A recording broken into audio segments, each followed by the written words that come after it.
Well, as of lately, we might be very limited on the number of shows that we can go to.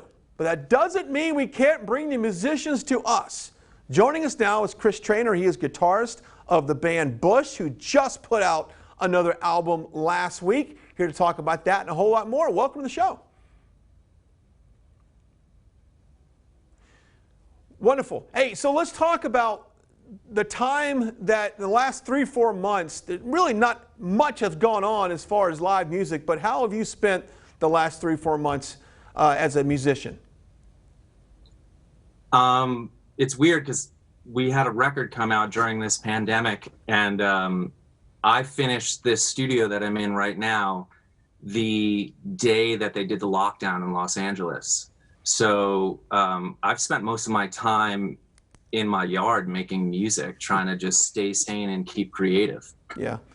Okay, let's talk about the latest album, The Kingdom, dropped last week. I feel like it's a little harder sound than previous releases. What's your take?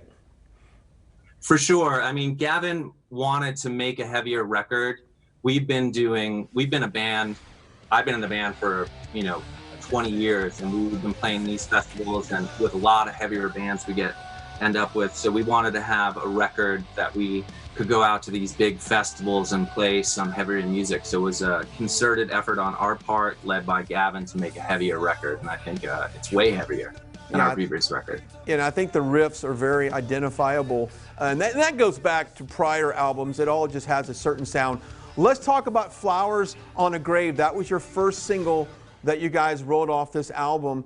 For me, and I sent you a DM, I'm like, I'm hooked. If this is any indication of what this album is going to sound like, go ahead and take my money, man. Take it right now, because I'm all in on this. Well, thanks for saying that. That is the last song that we wrote for the record. I was driving, I live in Topanga Canyon, and I was in my car driving, and Gavin called me up, and he said, I got this riff, come over and let's work something out around it. And I drove over to his house and sat in his bedroom. He had one guitar in his bedroom and one little amp, and we traded back and forth, just like, how about this, how about this? And that was the last song of the record, which I think is great culmination, because everybody in the band really played a part in that, and we had producer Eric Ron work on it. So sometimes, it's usual that the last song that you write for a record is usually the best record. At least that's been my experience. Okay, one final question for you, Chris. When it comes to playing live shows, what is your favorite song to play live? What is that one song that you just love to dig into? Either Everything's In or Come Down. Come Down, because it's like this, we always play Come Down last, and it's like this huge celebration where we stop the song and everybody in the crowd sings. So that's one of my favorite. And the new ones, really, I enjoy playing too, because it feels so aggressive and fresh and powerful. So we just did a whole week of live streams to try to communicate our music to the people during this lockdown time. So I would say that and Flowers in the Kingdom are my favorite songs to do live. Yeah, and I will say this, if you've never been to a Bush show, when you guys open up with Machine Head, and I'm sure you pretty much are consistent with that, that is the one song and the one riff that literally makes everyone pay attention. And guess what? There's a rock show that's about to go on. 100%. Yep. Well, Chris, we certainly appreciate your time. You can check these guys out. If they can follow you on social media, what would that handle be?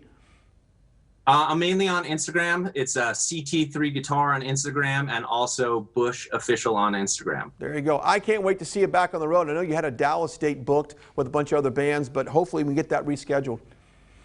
We love Texas. Can't wait to be back there. There you go. We'll talk to you later, Chris. Thank you for joining us.